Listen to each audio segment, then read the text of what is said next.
অধ্যয়ন coaching centre. এখানে কয়েকদিন আগে দশম শ্রেণীর যে দুটি অধ্যায়ের পরীক্ষা হয়ে গেল ভূগোল বিষয়ের, সেগুলোই আমি তোমাদের সামনে তুলে ধরছি। দেখো, প্রথম রয়েছে 1 নম্বর প্রশ্ন, মোট 6টি। বলে রাখা ভালো যে এখানে প্রাকৃতিক ভূগোলের শেষ অধ্যায় বর্জ্য ব্যবস্থাপনা এবং আঞ্চলিক ভূগোলের যে শেষ অধ্যায় রয়েছে উপগ্রহ চিত্র, ওই দুটি চ্যাপ্টার থেকে পরীক্ষা নেওয়া হয়েছিল এবং এই দুটি অধ্যায় থেকে তোমাদের পরীক্ষায় 8 মোট 16 নম্বর এসে থাকে। খুব সহজে এই দুটি অধ্যায় থেকে নম্বর তোলা যায়। এই দুটি অধ্যায়ের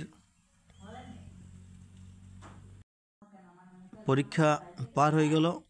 সেই পরীক্ষার যে প্রশ্নপত্র রয়েছে, দেখো এখানে রয়েছে 45 মিনিটের পরীক্ষা, পূর্ণমান 20 রয়েছে। দেখো রয়েছে 1 নম্বর প্রশ্ন, বিষাক্ত বর্জ্য নয় সীসা, পারদ, ক্যাডমিয়াম, সবজির খোসা। সঠিক উত্তর দেবে সবজির খোসা। WHO এর পুরো নাম কি? সঠিক উত্তর দেবে ওয়ার্ল্ড হেলথ অর্গানাইজেশন। আগের 3 দাগে রয়েছে সেলুলোজ বর্জ্য ডাচ শিল্প থেকে নির্গত হয়। সাধারণত কাগজ শিল্প থেকে, কাগজ শিল্প ছাড়া অনেক শিল্প থেকে নির্গত হয়, যে কোনো তোমাদের একটা লিখলেই হবে। একের 4 দাগে রয়েছে ইসরো এর প্রথম চেয়ারম্যান কে ছিলেন? সঠিক উত্তর দেবে বিক্রম সারাভাই। একের 5 রয়েছে মিলিয়ন সিটে ড্যাশ ব্যবধানে মানচিত্র প্রস্তুত করা হয়।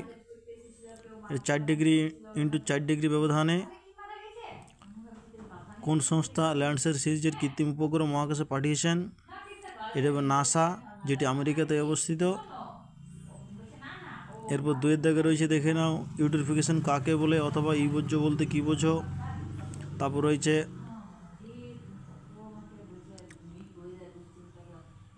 বায়োডিগ্রেডেবল ওয়েস্ট কাকে বলে অথবা দুটি চিকিৎসা সংক্রান্ত বর্জ্যের নাম লেখো।